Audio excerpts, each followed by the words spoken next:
getting his group ready.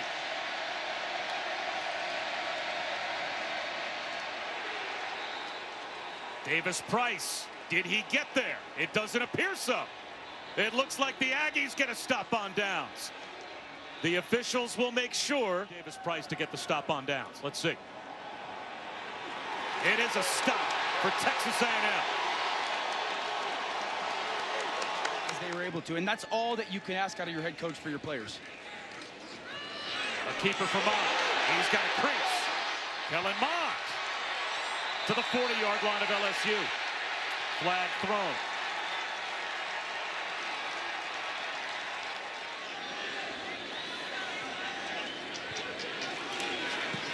From 42. He's got it. The Aggies strike first. It's 3-0 Texas A&M. And be there. Have to figure out a way to get by LSU first. Mond, 2nd and 6. Wide open. It's Smith. Such versatility. Take Anaya Smith, move him all over the field, and they find him for a first down here. Constantino will try and angle one. Does it perfectly. Down to the 1-yard line. Well, that certainly makes the decision to punt and not go for it on 4th down and 5. Stand up. 4. That's enough for me. You think they're in? Yeah. No doubt about it. But if they don't get both of those or one of those two. Spiller in the secondary.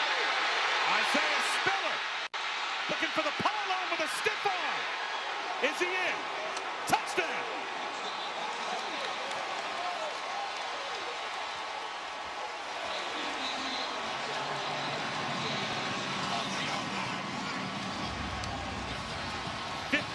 Yards for the sophomore, Isaiah Spiller.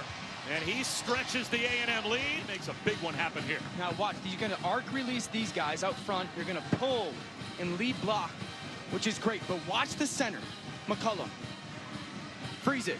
McCullum is going to get his piece right here and then peel back for Ojulari to spring Spiller right there. You block out, you get those pullers. McCullum gets 2 for 1, and that gives Spiller the space in the open field. That's outstanding by that offensive line. You know, when I asked you this week what makes this offensive line so good, you said they are good front side, but they're great taking on the number 5 team in America. And it's quarterback run again. And he is met again by a tackle machine in Buddy Johnson, who has led this defense in tackles 5 of their 6 games this year in these last 4 games for his Aggies. Spiller turns the corner again to the 36-yard line of LSU before Flock finally throws him down. Watch Anaya Smith from the left side of the screen pop. He clips the safety. A great block by Weidermeyer, and then Isaiah Spiller showing that vision. 6-yard gain, now 3rd and 2. Mond on the run. That's a first down to Anaya Smith. Stays in bounds. Boy, talk about strength. Shakes off a tackler and picks up an extra 6 or 7 yards. Old quarterback, so there's only so many times you're not going to side with pass interference. Mond over the middle. There's Weidermeyer muscling his way to the 5-yard line. Eli Ricks, the freshman, made the stop. Is it good enough for a first down? It looks like it is. Mond, quarterback sneak. The ball pops out. It's loose. And it is recovered well behind the line to gain by Texas A&M. Kellen Mond put the ball in harm's way, and it popped free.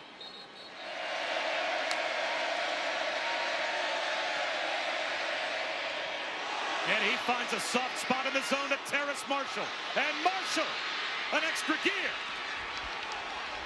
All the way down to about the 30-yard line of Texas A&M before he's finally brought down. It's your offensive line in a loud environment.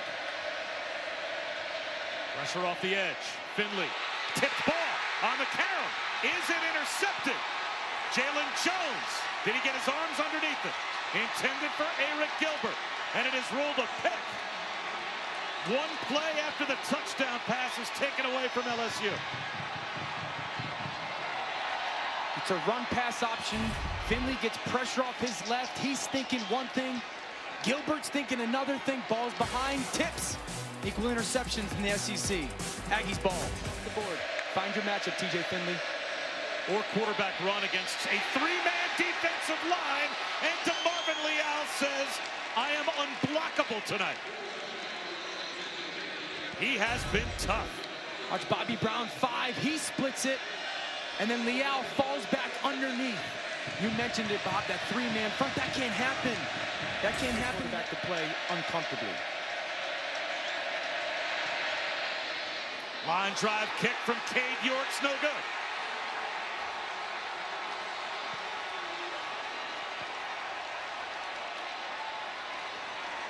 Pressure now. Let's see. A&M looks like they might be checking out. There is a late safety blitz. And Finley's hit by the blitzer. Perfectly executed by Texas A&M. Marshall picks up a loose ball, but that was clearly an incomplete pass.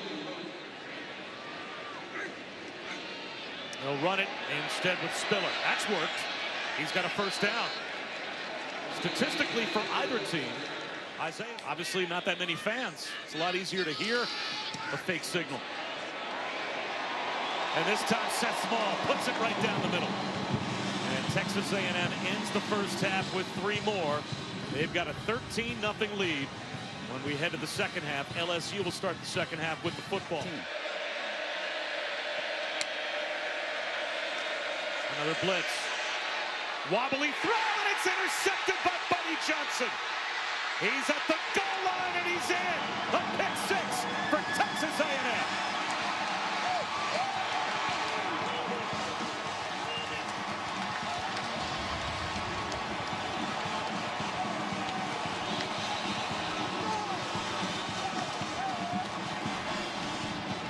This side, and then they're going to drop Tyree Johnson. Now watch TJ Finley. He thinks the back's going to be uncovered. Nope, Tyree Johnson frees it. Drops out underneath there, so now he's going to come to number 2, and here's Buddy Johnson hanging out in the middle field, playing with vision on the quarterback. You get pressure, that ball floats a little bit, pick. That's a great job by everyone on this Aggie defense. You blitz off one side, you drop off the other side. Look it, Finley wants the back, it's not there. Hansford with great effort, and Buddy Johnson. I called him an offensive skill player before. Playing with vision and space, great hands and the ability to finish. It's an outs this pressure. Get the ball out and see if you can beat the blitz with the pressure or screen. Duck under on the rush by Tyree Johnson. And down goes Max Johnson inside the 5-yard line. Andre White all over him. This looks like Dwight Freeney or something. Like, watch Tyree Johnson here and look at the pen. Just watch the pen on Deculus right here. Watch it. Whoop. I mean, that's big time. And then the spin around and White sticking that left arm up. Watch, stick the left arm up. You take away kind of that throwing lane, and you continue to A&M's putting numbers over time. They're allocating people to try and take him away. Another sack. Just a 4-man rush, and Bobby Brown got home. There was nothing exotic about this. Just watch 5 in the middle of your screen. Push, push, push. And then Max Johnson really runs right into him. But that's just that. I'm going to take.